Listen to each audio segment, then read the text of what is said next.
But first, we want to talk about what you'll learn today and why it's so important. We're going to learn about a shorebird's journey. Let's begin our journey by introducing you to these little guys.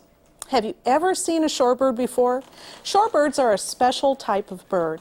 They have long legs, long pointed wings, and they live in wet habitats called wetlands, and, you guessed it, along the shore. These guys are western sandpipers, a type of shorebird. They're about 6.5 inches long and have brown backs and black bills and feet. If you visited this program's website, you probably have met Maya, a western sandpiper, and followed her journey up the Pacific Coast Flyway. Now, if you didn't have the chance to visit the website, don't worry. You'll learn plenty about western sandpipers and other shorebirds throughout today's program.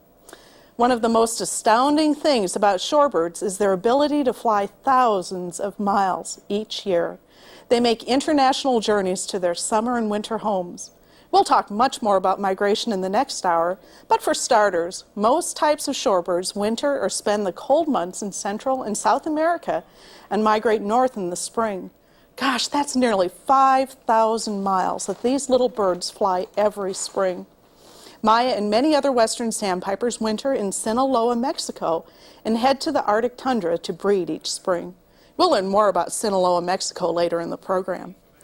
Western sandpipers and all shorebirds must have a very good reason to fly so many miles. And we'll learn more about why they do it later on. Hillary, can you show us the routes shorebirds travel when they migrate? Certainly. Sandy and everyone, the routes that shorebirds travel are called flyways. These are paths in the sky that the shorebirds follow during migration. But let's take a look at this map. You'll see the flyways here. There's generally 3 flyways that go through the United States. This is the Atlantic Flyway, the Central Flyway, and the Pacific Flyway. And for today's broadcast, we're going to be focusing on the Pacific Flyway. And just so you understand, the birds don't follow these lines exactly. They actually disperse throughout, but more or less they follow these general routes. Just to help get you rounded, right here today, we're live in the studio here in Virginia. Our broadcast that's going to be in Alaska is right here in Cordova, Alaska. And then you guys out here watching us are all across the United States, Canada, even we have folks watching from Puerto Rico and Mexico. Can you see where you might be on that map?